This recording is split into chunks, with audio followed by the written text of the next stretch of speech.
invirtiendo en el liderazgo de otros sin escatimar el costo. Este tema va a estar basado prácticamente en todo el libro de Esther, pero nosotros lo vamos a resumir con dos pasajes de este libro de Esther. El capítulo 2, versículos 5 al 7, y luego el capítulo 4, versículos 8 al 17. Pero en el transcurso de la semana, yo les recomendaría que leyeran el libro de Esther. Este es el segundo libro escrito por una mujer. Este es el segundo libro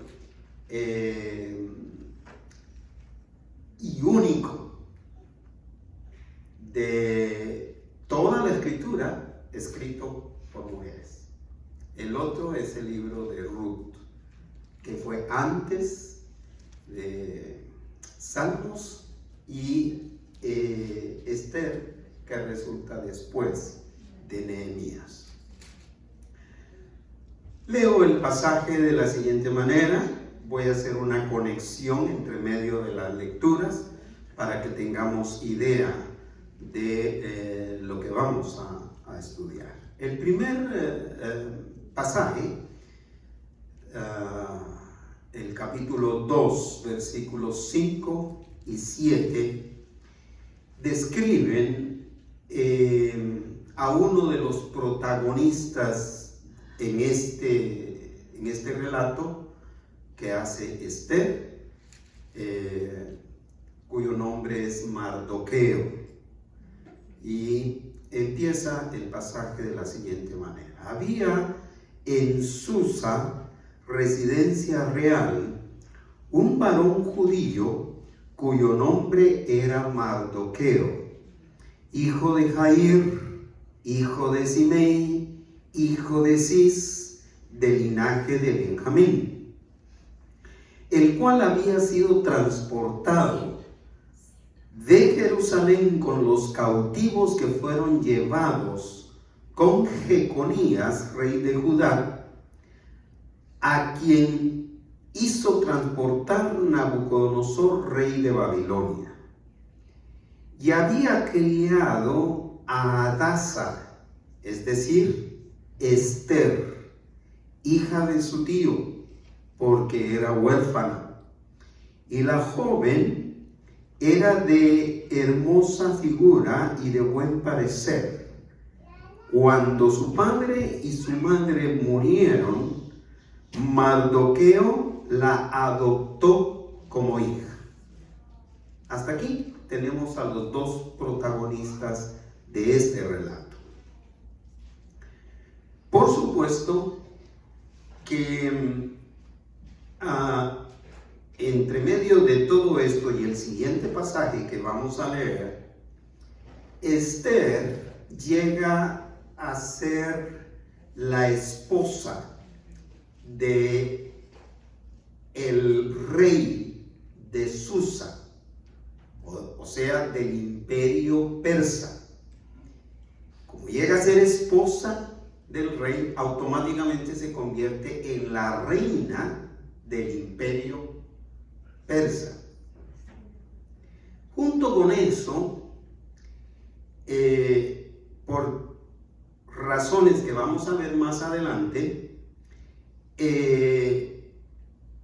el rey firma una ley que se le llama una ley de exterminio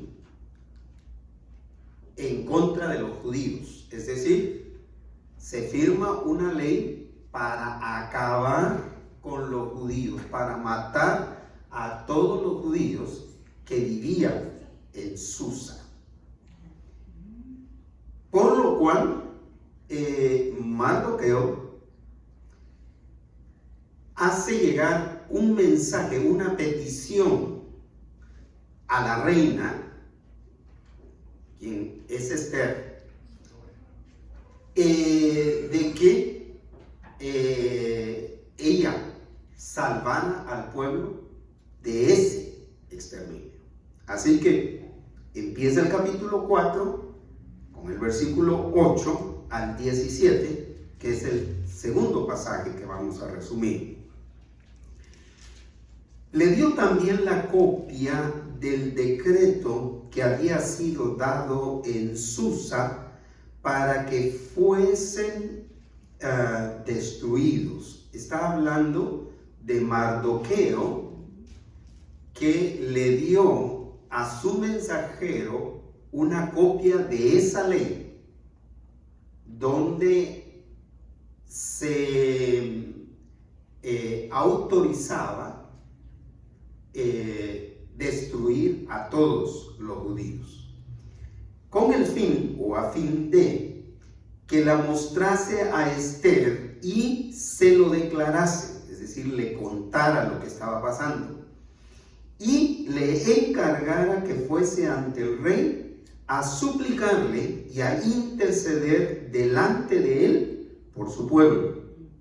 Vino Atac, que era el mensajero de Mardoqueo, y contó a Esther las palabras de Mardoqueo. Entonces Esther, versículo 10, dijo a Atac que le dijese a Mardoqueo: todos los siervos del rey y el pueblo de las provincias del rey saben que cualquier hombre o mujer que entra en el patio interior para ver al rey, sin ser llamado, una sola ley hay respecto a él: ha de morir, salvo aquel a quien el rey extendiera el cetro de oro, el cual vivirá. Y yo no he sido llamada para ver al rey estos 30 días. Y dijeron a Mardoqueo las palabras de Esther. Entonces dijo Mardoqueo que respondiesen a Esther: no pienses que escaparás en la casa del rey más que cualquier otro judío, porque si callas absolutamente en este tiempo, respiro y liberación vendrá de alguna otra parte para los judíos, mas tú y la casa de tu padre pereceréis. Y quién sabe si para esta hora has llegado al reino. Y Esther dijo que respondieran a Mardoqueo: ve y reúne a todos los judíos que se hallan en Susa y ayunad por mí, y no comáis ni bebáis en 3 días, noche y día. Yo también con mis doncellas ayunaré igualmente, y entonces entraré a ver al rey, aunque no sea conforme a la ley, y si perezco, que perezca.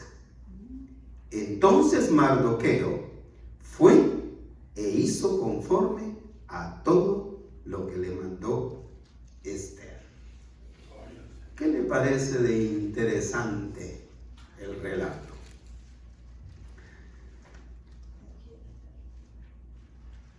El tema entonces se titula Invirtiendo en el liderazgo de otros sin escatimar el costo o lo que eso cueste.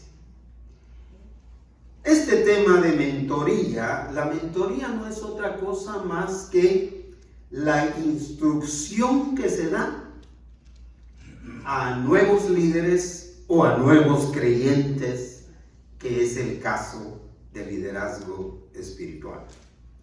Pero este tema entonces de mentoría lo analizaremos desde la perspectiva de la inversión. Una inversión que se debe hacer en el liderazgo espiritual de otros. Entiéndase desde la perspectiva de la inversión del liderazgo espiritual como la inversión de instrucción.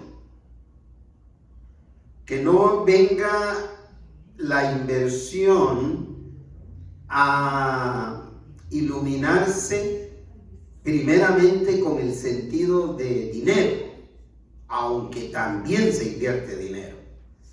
Pero básicamente se invierte conocimiento, se invierte instrucción. Por lo tanto, se invierte energía, se invierte fuerzas, se invierte paciencia. Porque no todos aprenden con la misma rapidez, ¿verdad? Y eso requiere paciencia. Todos estos aspectos, sin duda alguna, en determinado momento, requieren también de la inversión financiera. O los materiales que se compran, los materiales que se les ofrecen. Y muchas veces, si la iglesia no tiene para eso, sale del bolsillo de los mismos que están dando mentoría o que están instruyendo a esos líderes o discípulos. En la sociedad actual, y esto incluye a todos los países del mundo, la inversión se basa en una ecuación, es decir, en dos elementos: costos y ganancia. Así es como trabaja la inversión en cualquier parte del mundo. Costos y ganancias, donde se trata de invertir lo menos que sea posible, pero el objetivo es obtener las mayores ganancias que sea posible. En otras palabras, todos los empresarios que invierten esperan recuperar cuanto antes, lo más rápido que sea posible, la inversión hecha, lo que gastaron, para empezar a recibir cuanto antes las mayores ganancias posibles. Pero en el liderazgo espiritual, mis amados hermanos y hermanas, de la vida cristiana, se invierte, pero de diferente manera, con diferente ecuación, con diferentes objetivos. Se invierte confiando en que es Dios quien va a dar los resultados.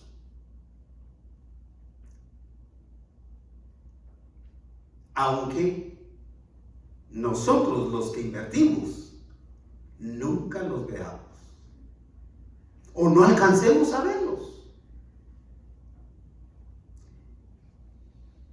Si invertimos en otros, llegará ese preciado momento en que el Señor va a empezar a usar a esas personas en las que hemos invertido. Pero esto no va a ser el tiempo que yo diga como mentor. Esto va a ser en el tiempo de nuestro Dios. Esto va a ser cuando Dios considera que este líder, hombre o mujer, joven o niño o anciano o adulto, está listo para tomar un frente de liderazgo. El caso más reciente que me tocó experimentar Voy a mencionar su nombre, ustedes le conocen, porque nos abarcó prácticamente a 4 pastores reunidos, incluyendo al hermano Martín Venegas, de quien voy a hablar. Ese es el caso más reciente de una inversión que se hace en el liderazgo, desde el punto de vista de pastores. Al hermano Martín lo instruimos cuando teníamos la extensión del seminario aquí en Betel. Y aparte de ser el director del centro, yo también fui su maestro.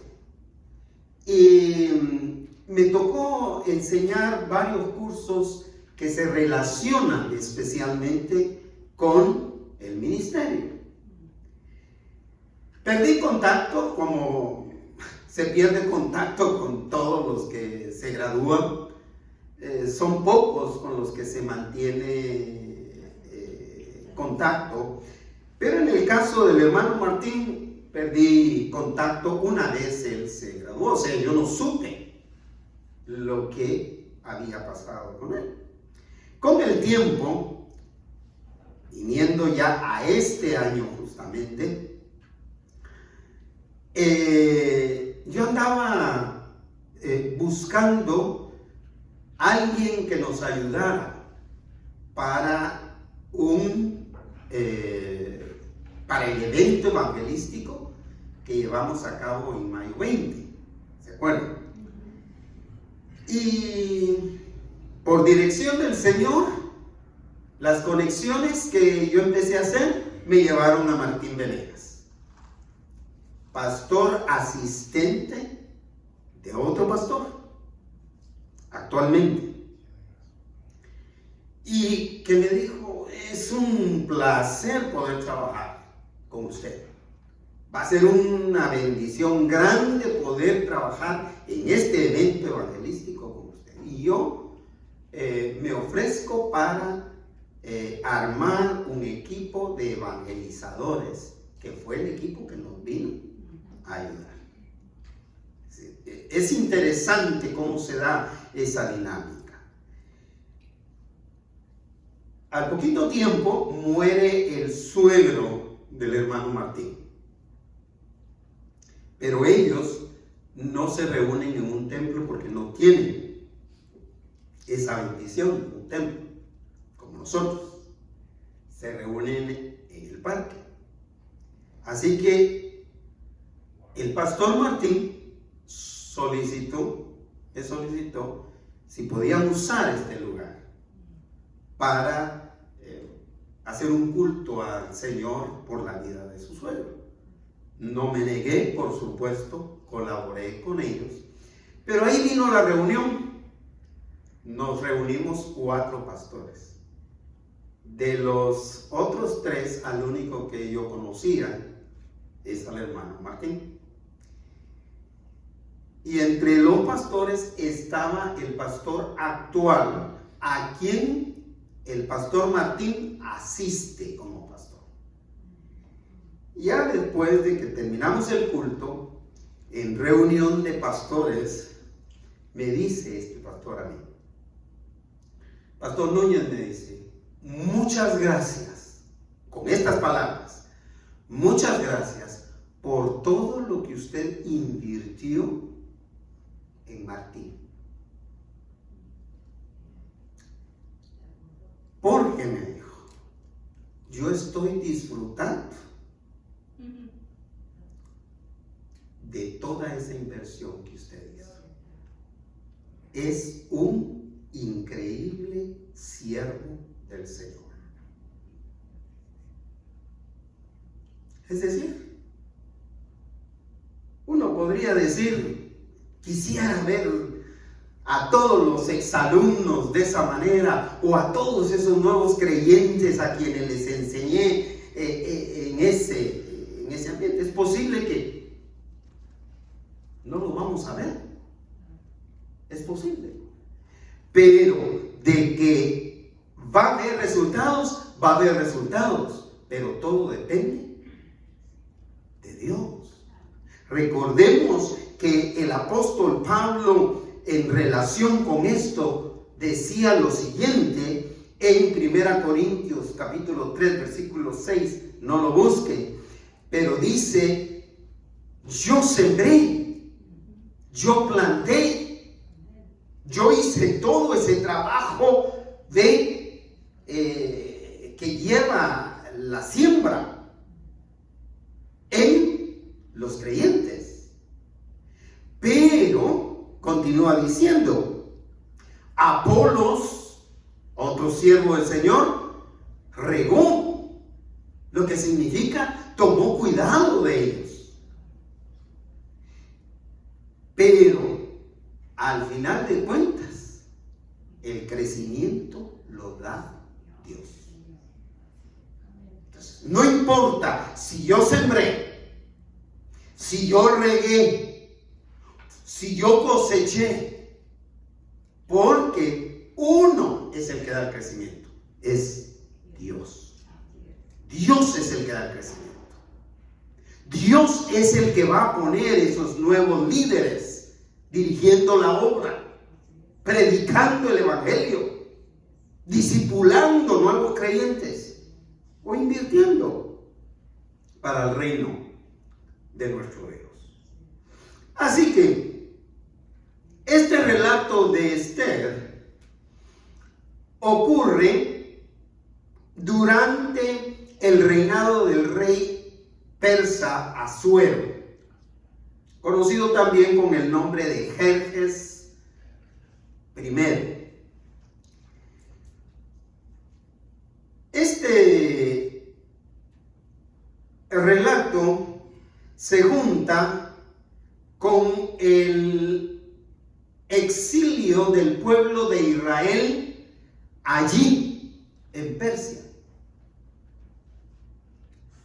Un exilio que dura 18 años, juntándose con el peligro de ser exterminado de ese imperio. Es decir, de que acabaran con los judíos en esos 18 años. Así que, teniendo ya todo este contexto, hay que invertir en el liderazgo de otros, o en la vida cristiana de otros, en primer lugar, evitando usar aspectos relevantes del líder en su contra.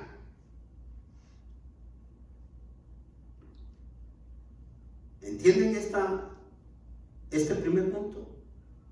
Evitando usar aspectos relevantes de un líder o de un nuevo creyente, pero en contra de ellos. Aspectos relevantes, en el caso que estamos viendo, como el origen étnico. Ellos eran judíos, en exilio de un imperio que no los quería.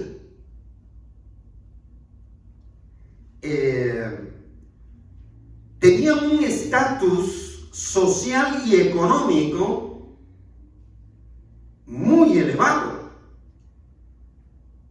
Esos judíos que fueron llevados ahí no era clase media, era clase alta.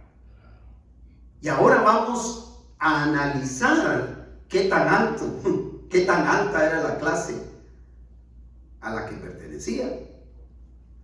Pero esos aspectos no se debían usar en contra de ellos. No se debieron haber usado en contra de ellos. Así que en este relato se empieza describiendo el delicado momento por el que atravesaba el mermado pueblo de Israel.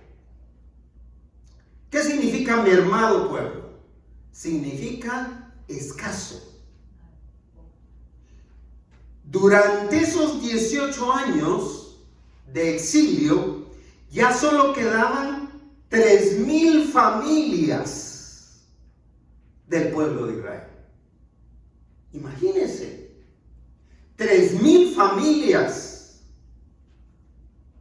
Es muy pocas familias para conformar una nación, para conformar un pueblo.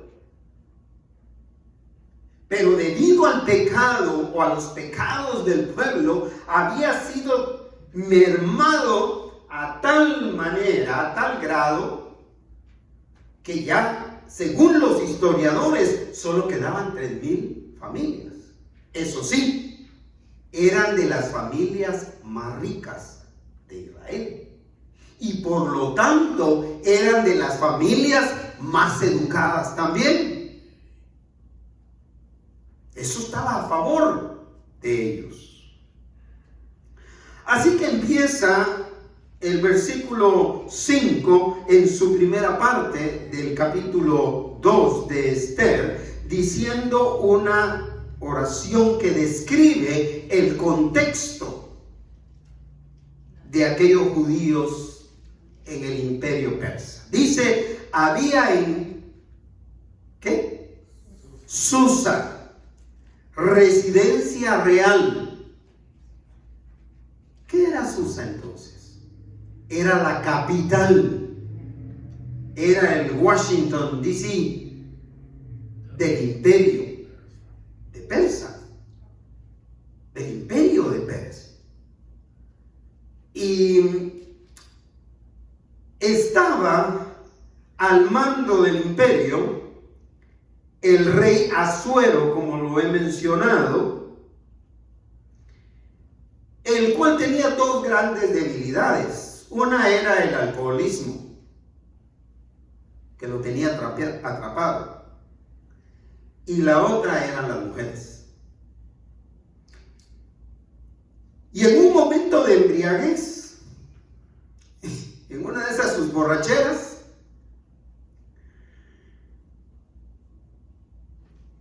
obligó o quiso obligar a su esposa, la reina Vasti, para que una mujer sumamente bella, la quiso obligar para que modelara y exhibiera su cuerpo delante de todos sus invitados. Pero esta reina no quiso hacerlo, no se dio. Entonces, por el temperamento de este rey Asuero, la divorció, la repudió y la echó del palacio y del imperio.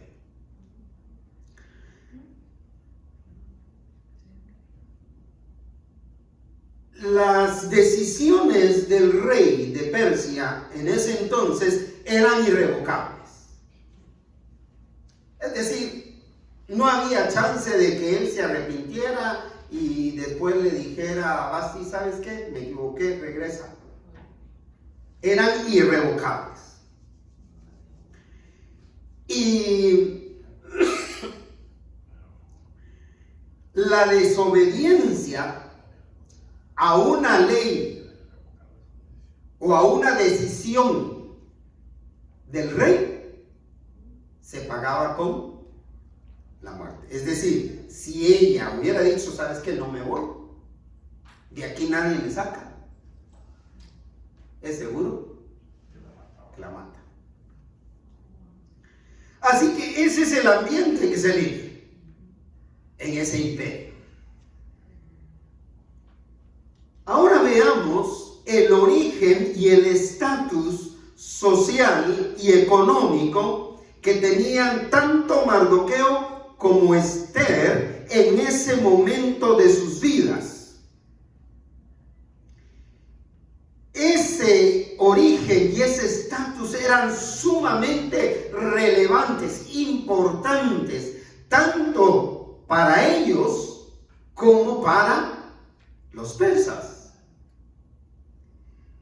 Porque eran gente adinerada, esas 3,000 familias, en las que iba incluido Mardoqueo y Esther. Eran familias educadas, por eso los aprovecharon en el reino, porque eso sí hacen todos los gobiernos. No importa que usted no sea nacido ahí en ese lugar y de piel blanca y de ojos azules, pero si usted tiene dinero y es inteligente y es educado, le abren los brazos para ver qué le sacan. Y Persia no era la excepción en ese sentido. Los aprovecharon. Sin embargo,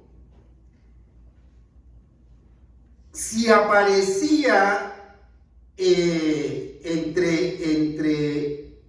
gente del imperio un malintencionado, podía causar mucho daño a Mardoqueo y a Esther. Y ese fue el caso. Sí apareció un malintencionado que intentó hacerles daño. Así que se describe, en la segunda parte del versículo 5, se describe el contexto o la procedencia, el origen de Mardoqueo. Empieza el versículo entonces nuevamente diciendo: había en Susa residencia real. ¿Qué significa residencia real? Significa la Casa Blanca. La Casa Blanca, el palacio del rey estaba en Susa.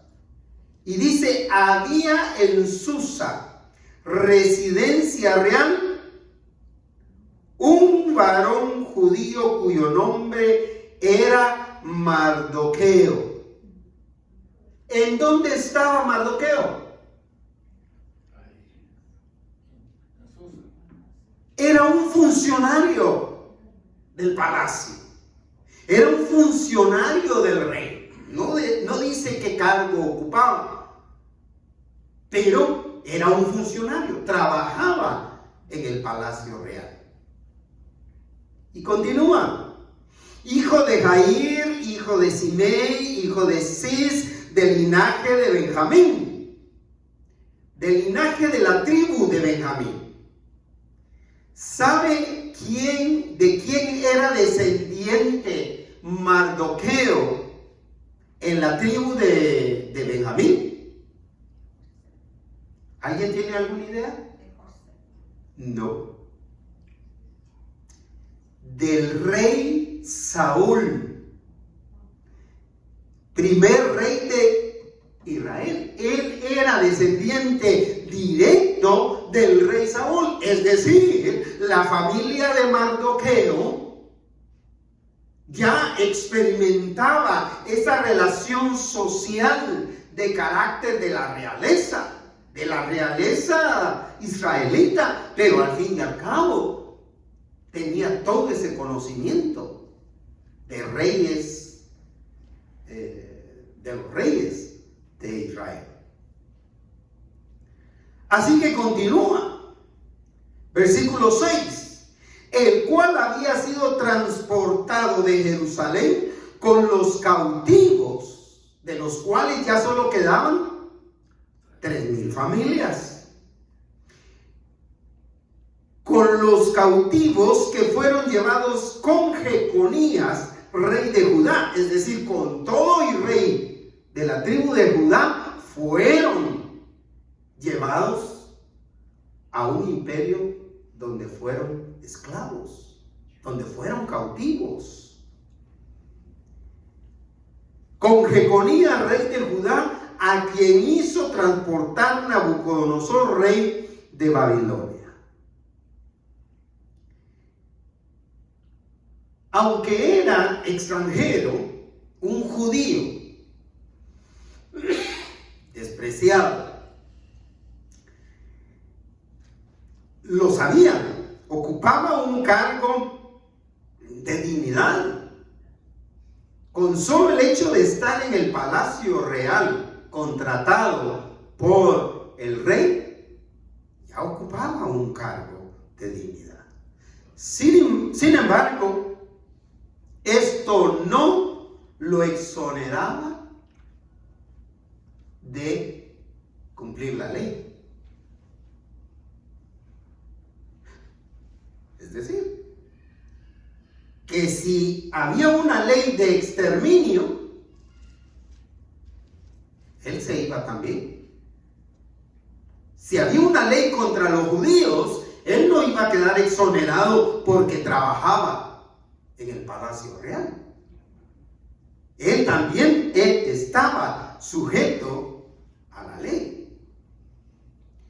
Por su lado, Esther fue adoptada por Mardoqueo debido a su condición de huérfana, quien por su extraordinaria belleza, ya cómo las cosas van encajando, quien por su extraordinaria belleza participa de un concurso de belleza, el primer certamen de belleza de la historia, yo creo. En un concurso de belleza para ocupar el cargo que había dejado Vasti, la reina, convocado por el rey Asuero. Es decir, si era convocado por el rey, todas las mujeres bonitas tenían sí o sí que participar. Un concurso que finalmente termina ganando Esther. Y como conclusión y como seguimiento, pues pasa a ser la esposa del rey, reina del imperio. Entonces, continúa la escritura diciéndonos en el versículo 7 para cerrar este primer pasaje. Y había, refiriéndose a Mardoqueo, criado a Hadasa, es decir, a Esther, hija de su tío. Si era hija de su tío, entonces era su prima hermana. Interesante, ¿no? La había criado porque dice, era huérfana. Y la joven era, pero la joven ya está hablando de ese momento en que ya es reina. Mardoqueo la crió desde niña. Continúa el pasaje diciendo, y la joven era de hermosa figura y de buen parecer, como se las había recetado el médico a Asuero. Cuando su padre y su madre murieron, entonces Mardoqueo la adoptó como su hija. Es decir, una adopción que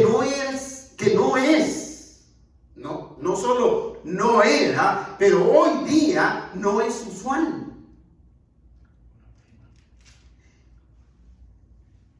Porque era un primo mayor, sin duda, adoptando a una prima menor, a una niña que se había quedado huérfana, a su prima que había quedado huérfana. Lo más usual en adopciones, más o menos de esa naturaleza, cuando hay familia, las adopciones se dan más entre tíos a sobrinos. abuelos a nietos, exacto. Pero son muy inusuales las adopciones de primos a primos. Pero en este caso se dio. Y se dio por la necesidad por la que atravesó Esther como prima menor de Mardoqueo. Es seguro que Mardoqueo era lo suficientemente mayor, porque al parecer ella, como una niña, lo obedecía en todo. Y él la adoptó y terminó invirtiendo en Esther como un padre o una madre invierten en un hijo o en una hija. Que ese fue el caso de ellos.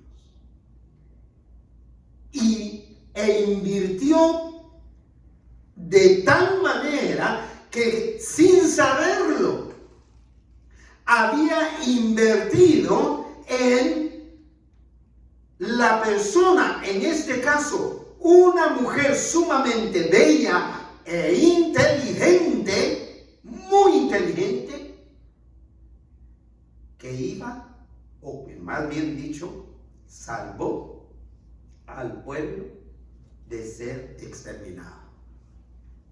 Impresionante, impresionante lo que hace Dios cuando nosotros estamos dispuestos a invertir al estilo que lo hace un buen padre de familia, por supuesto, o una buena madre de familia.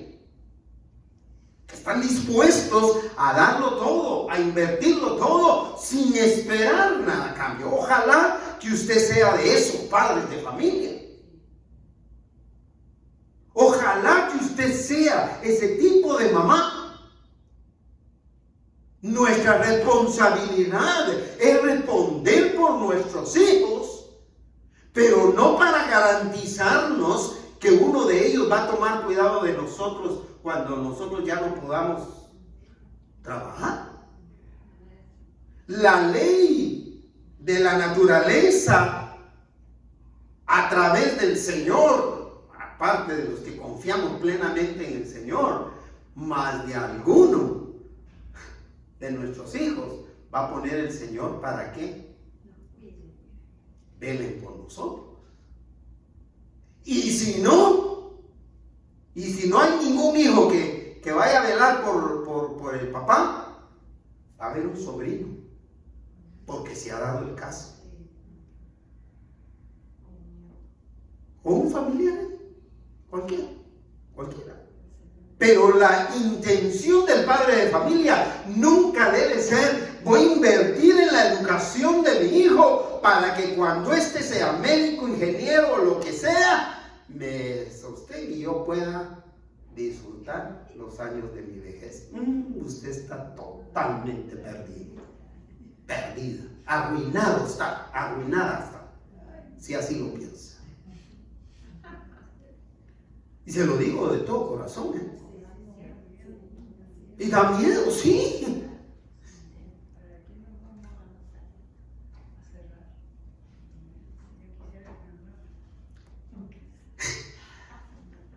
Hay que invertir entonces en el liderazgo de otros. En segundo lugar, animando al líder o al nuevo creyente a aceptar los desafíos del servicio al Señor.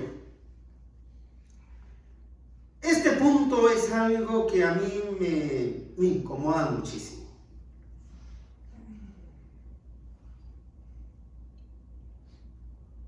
El hecho de que rehuyamos como líderes, en mi caso como pastor, líder de pastores, que he sido a través de los años enseñando en el seminario, me incomoda mucho cuando nosotros como mentores escondemos los momentos más difíciles de la vida de un pastor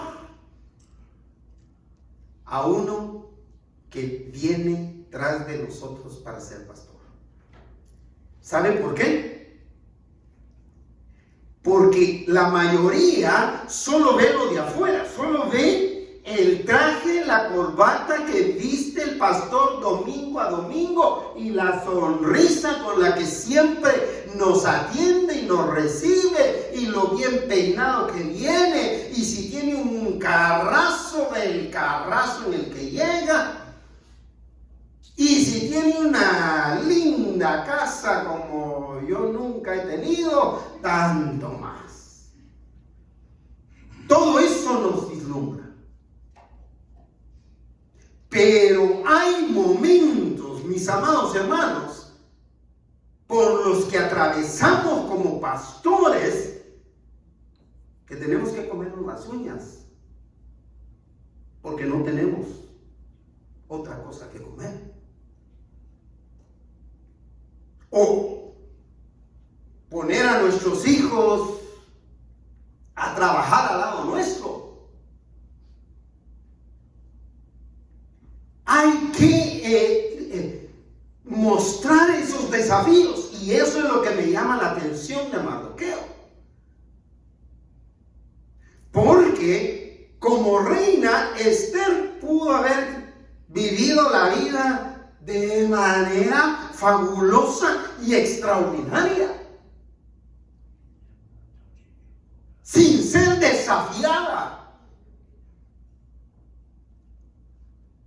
con el desafío que le hizo su primo Mardoqueo. Años después de haber sido coronada Esther como reina del imperio persa, aparece ese malintencionado cuyo nombre es Amán. Este Amán ocupó el cargo de segundo del rey, es decir, la mano derecha del rey, el hombre de confianza del rey. Y cuando sube a ese cargo, le pide al rey que todo el que se encuentre a su paso, es decir, al paso de Amán, tiene que hacerle una reverencia.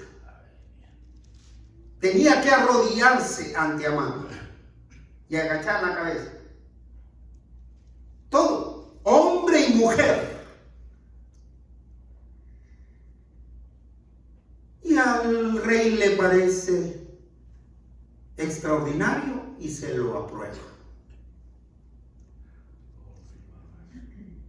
Pero esa misma ley, en su paso, Amán encuentra a alguien que no cumplió con esa ley. ¿Sabe quién fue? Mardoqueo. Y sabían que Mardoqueo era judío. No sabían que Esther era judía, pero sabían que Mardoqueo era judío. Entonces Amán viene y lleva otra ley al rey diciéndole: rey, quiero que me apruebes exterminar a todo judío que vive en Susa, que vive aquí, en esta capital del imperio. Y al rey le parece fabuloso y echa la firma, igual que hacen los presidentes firmando con 15 bolígrafos diferentes. Yo no sé qué tanto firman.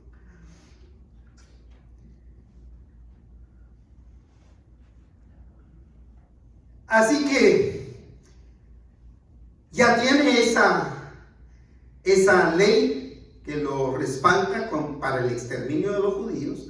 Y entonces Mardoqueo dice: bueno, aquí hay algo que hacer. Así que decide enviar a un eunuco, a un hombre que está a su servicio, de nombre Atac, para mandarle un mensaje a la reina, porque él no puede entrar ni con el rey ni con la reina.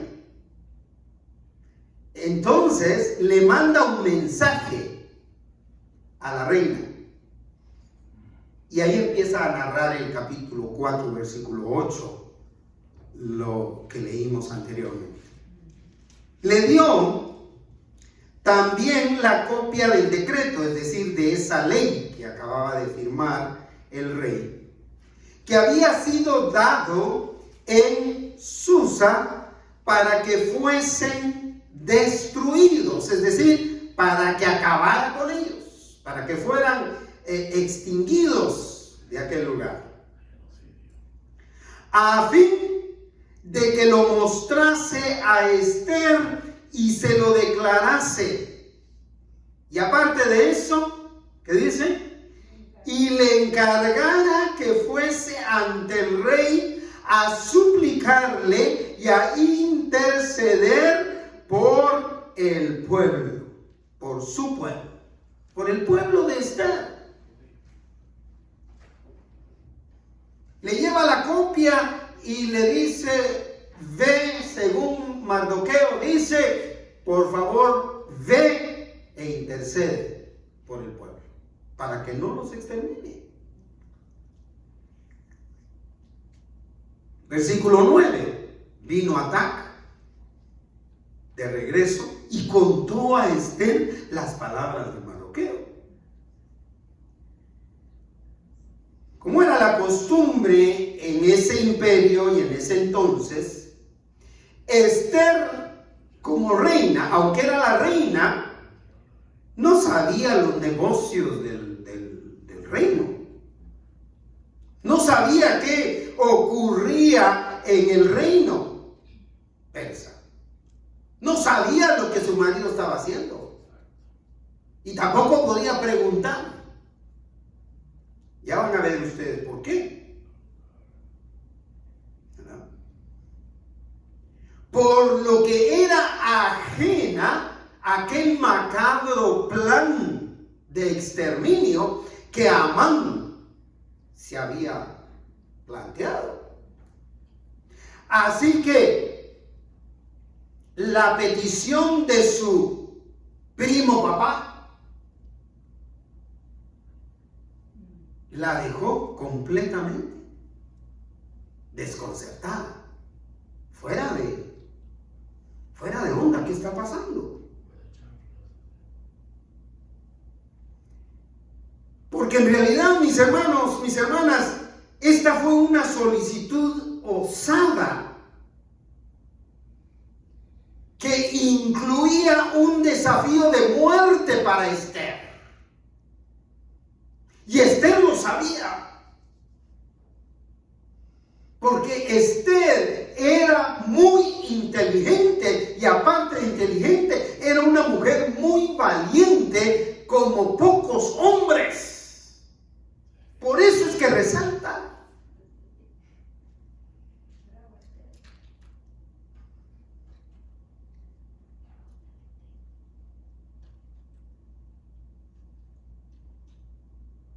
Pues sabía que era un desafío de muerte, no tanto de vida, sino de muerte. Porque ella conocía el carácter irascible del rey. ¿Qué es un carácter irascible? Irascible. Iracundo era de enojón, bravucón, corajudo. Probablemente era bipolar. Era muy volátil en cuanto a lo que decía, a lo que pensaba, a lo que hacía. Era intransigente. Esther sabía esa situación. Y por otro lado, también estaba de por medio la vigencia de una ley que había sido aprobada por el rey, de la cual no se iba a echar para atrás el rey. Así que continúa el versículo 10 y 11 dándonos la respuesta de Esther a Mardoqueo con esa petición. Versículo 10: entonces Esther dijo a Atac que le dijese a Mardoqueo lo siguiente. Versículo 11: todos los siervos del rey, siervos y siervas del rey. ¿Qué le estaba diciendo? Eso te incluye a ti y me incluye a mí. Y el pueblo de las provincias del rey, ¿saben qué? Lea. Cualquier hombre, y a mí me llama la atención que incluya también, que no lo haga, que no use hombre genéricamente para referirse al ser humano, sino todo hombre o mujer, porque ahí estaba incluida ella. Todo hombre o mujer, continúa la ley, que entra en el patio interior para ver al rey sin ser llamado, una sola ley hay respecto a él o a ella. Lea conmigo. Ha de morir.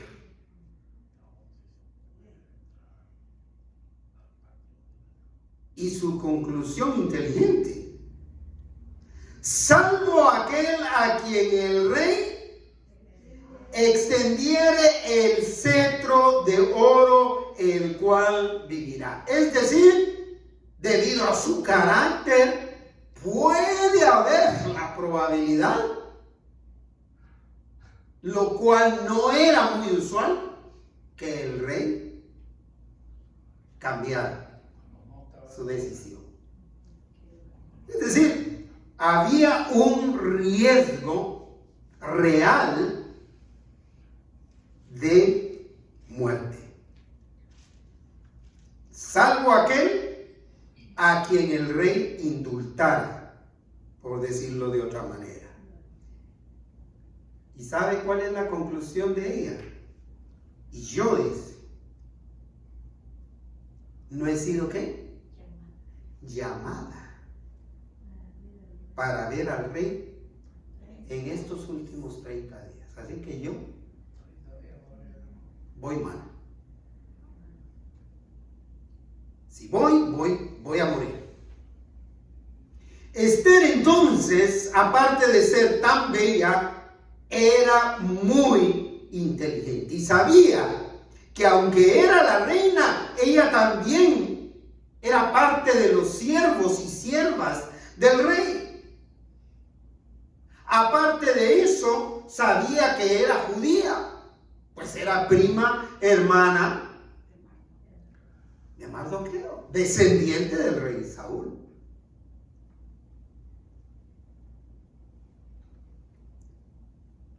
Y por lo tanto ella estaba sujeta a la ley, igual que Mardoqueo, igual que cualquier otro siervo.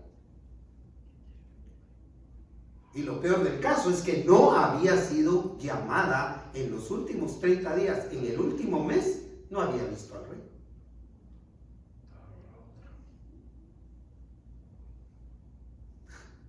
Alguna otra ocupaba su lugar.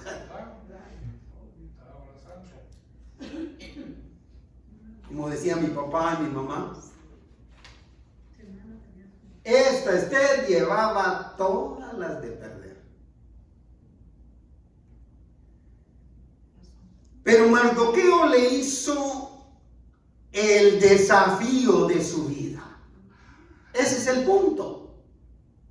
Mardoqueo le hizo saber a Esther que aquella podría ser la gran oportunidad de su vida de servir a Dios.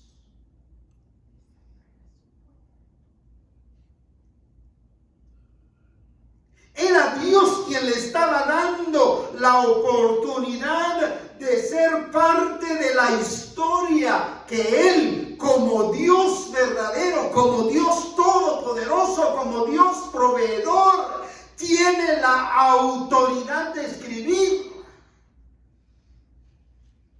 Cuando Dios nos da la oportunidad de servir a alguien más, a algún nuevo creyente o a algún incrédulo, o de instruir a un nuevo líder, nos está dando la oportunidad de nuestras vidas para hacer bendición a esas personas, a ellos. Y así se lo planteó Mardoqueo. Versículos 12 y 13 y 14. Y dijeron a Mardoqueo las palabras de Esther, de que Esther llevaba las de perder, que no la iba a hacer. Y el versículo 13, entonces dijo Mardoqueo que respondiesen a Esther 3 cosas en estos versículos que restan. Primera, ¿qué le dice? No pienses de que escaparás en la casa del rey más que cualquier otro judío. No te creas que porque estás en la casa del rey eres la reina y eres en turno la esposa. No creas que vas a escapar. Cuando se enteren que eres judía, te vas igual que los demás. No pienses, le dice, que escaparás en la casa del rey más que cualquier otro judío. Le pudo haber dicho más que yo, que soy tu primo. Segunda cosa, versículo 14. Y esto sí me anima a mí. Esto me empuja a servir al Señor, a seguir sirviendo al Señor con todo mi corazón. ¿Sabe por qué? Porque no soy indispensable para los propósitos de Dios. Yo no soy indispensable, dígalo.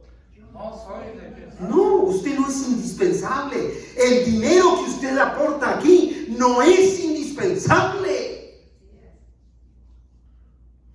Esto es lo que le dijo Mardoqueo. Porque si callas absolutamente en este tiempo, es decir, en esta oportunidad, ¿qué va a pasar? Respiro y liberación vendrán de alguna otra parte para los judíos. ¿Se da cuenta? Porque si callas, nos dijo uno de los sermones anteriores, las piedras van a hablar. Porque si tú cierras la boca para no dar el evangelio, para no compartir el evangelio, para no instruir al nuevo creyente, para no ser mentor de nuevos líderes, las piedras lo van a hacer. Alguien más lo va a hacer. Algún otro va a usar el Señor. Si yo no hubiera aceptado venir a pastorear aquí, a este país, a esta iglesia, hace 33 años, si yo no hubiera aceptado, el Señor hubiera buscado otro. Y la obra hoy día seguiría como hoy. Se fue el pastor anterior que tal vez pensó, el día que yo me vaya, pues él fue el iniciador de la obra aquí. y trabajó por muchos años en el ministerio, aunque en esta congregación trabajó por 13 años. Yo ahora lo duplico. Aunque en ese entonces él hubiera dicho, si yo me voy, esto se va a morir. Desde arriba está viendo que 33 años después que él salió, la obra continúa. Y así lo veré yo desde el cielo. ¿Sí? Y así lo verán ustedes también. Porque si callas absolutamente en este tiempo, respiro y liberación vendrá de alguna otra parte para los judíos. Sí o sí, los judíos vamos a ser liberados. Con tu ayuda o sin tu ayuda. El evangelio va a seguir siendo predicado. Mas tú le dices, y la casa de tu padre perecerá. Porque cuando descubran que eres judía, te van a matar. Y ahí acabó la familia de Esther. Con todos sus descendientes, ascendientes. En otras palabras, le estaba diciendo a cambio, si murieras en el intento de salvar al pueblo, si murieras en el intento de salvar al pueblo, créeme que valdría mucho la pena. Porque no quedaría, como decimos nosotros, no quedaría por mí. Es decir, la obra no se va a detener por mí. Aunque yo tenga que arriesgar la vida. Y cierra con la tercera cosa que la constituye una pregunta, que prácticamente es el meollo o el punto central de este tema. Y le hace esta pregunta. Díganle, le dice a sus mensajeros, a Esther. ¿Y quién sabe si para esta hora has llegado al reino? ¿Quién te dijo que es solo por tu belleza que llegaste? ¿Quién te dijo?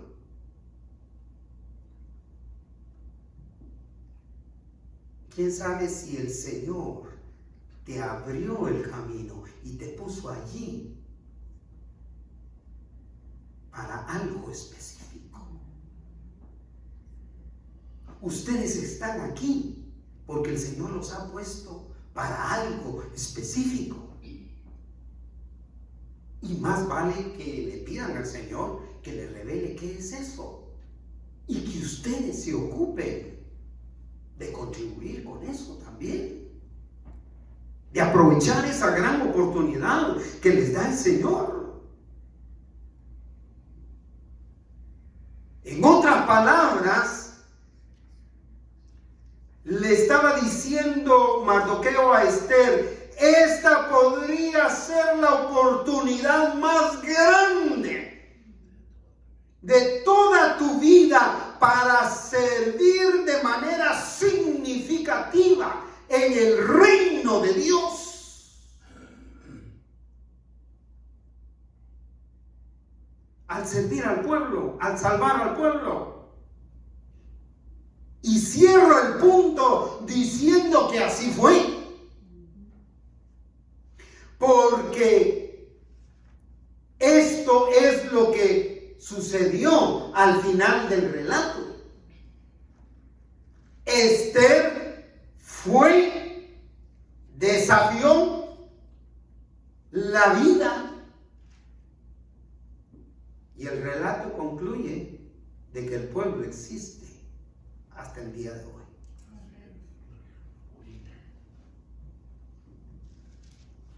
Hay que invertir, para cerrar el tema, en el liderazgo de otros o en la salvación de otros. En tercero y último lugar, echando mano de los recursos divinos. Esto lo aprendió Esther de Mardoqueo y lo puso en obra. Esther enfrentó aquel desafío decisivo de su liderazgo echando mano ¿de qué? Del ayuno y la oración. Fíjese que pudo haber entrado desafiante a modelar al patio interior del rey. Su belleza era extraordinaria. Pero no. Ella echó mano de los recursos que le había enseñado su mentor. Recursos divinos, como la oración, como el ayuno, que a veces ponemos al último o a un lado. Versículo 15 y 16 en su primera parte. Y Esther dijo que respondieran a Mardoqueo. Ve ahora la respuesta que le da Esther después de que ha oído semejante desafío. Versículo 16a dice: ve, le dice al siervo, que le diga a Mardoqueo: ve y reúne a todos los judíos que se hallan en Susa y ayunad por mí, y no comáis ni bebáis en 3 días, noche y día. Fíjese que ahora la prima hija le está dando órdenes al mentor. Le está diciendo al mentor que haga. ¿No le parece interesante? Ahora es ella la que le está diciendo: ¿sabes qué, Mardoqueo? Ve, reúne al pueblo, ayunen por 3 días, mañana, tarde y noche. Pero yo no soy de aquellas lideresas, de aquellos líderes que mandan y no hacen. Ve al resto del versículo. Y yo también, con mis doncellas, ayunaré igualmente. Aquí vemos a Esther ahora dictando las pautas de la estrategia del plan que van a seguir.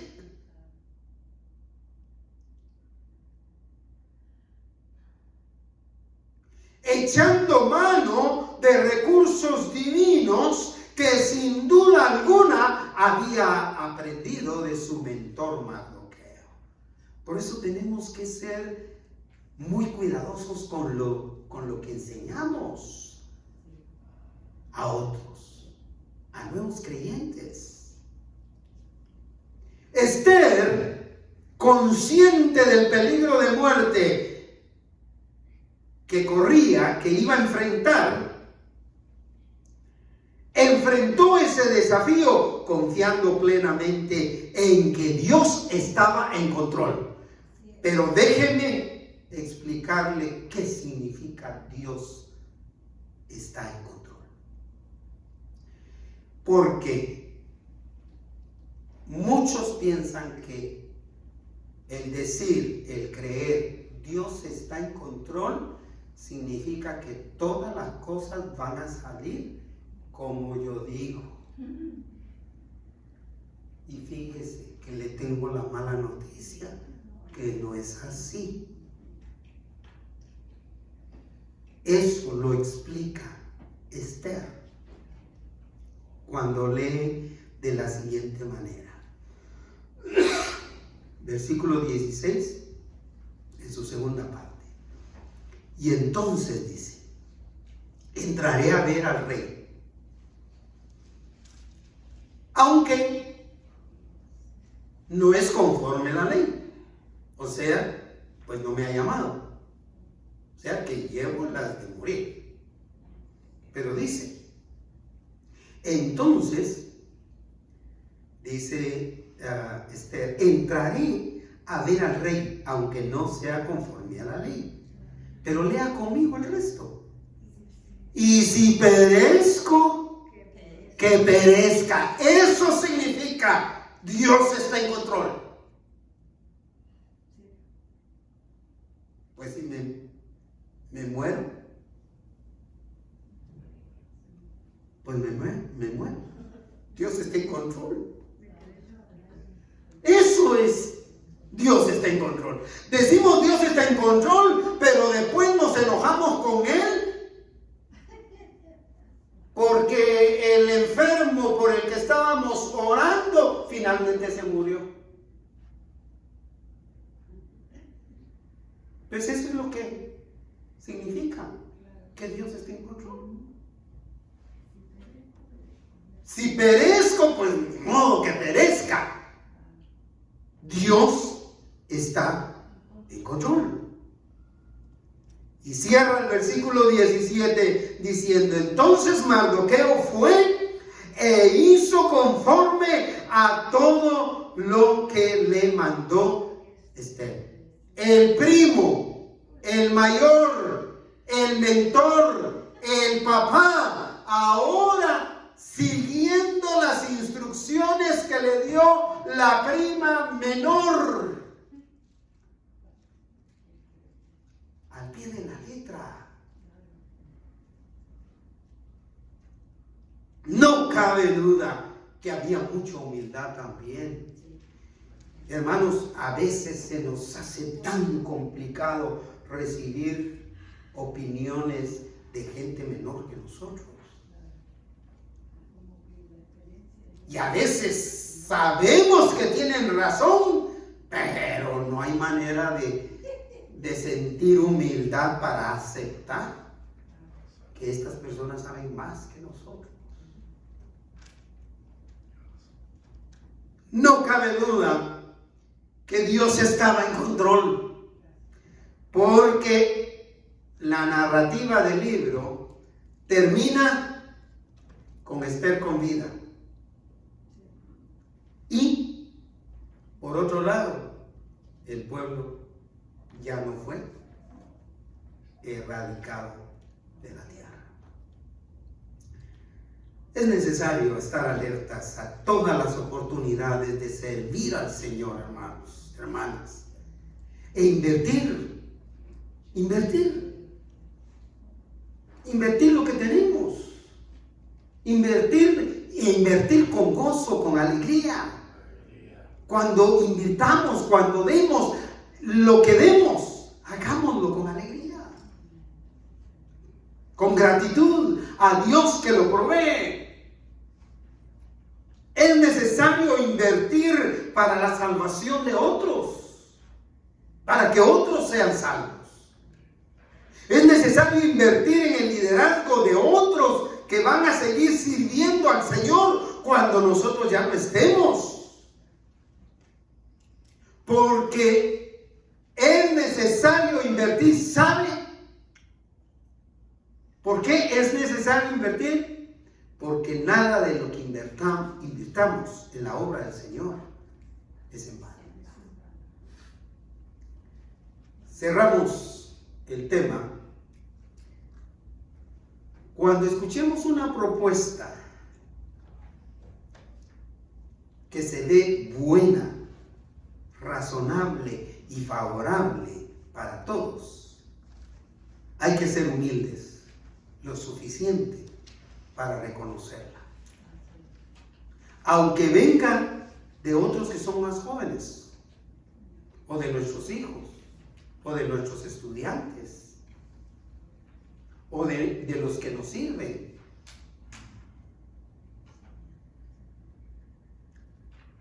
O de los que consideramos que tienen menos experiencia que nosotros.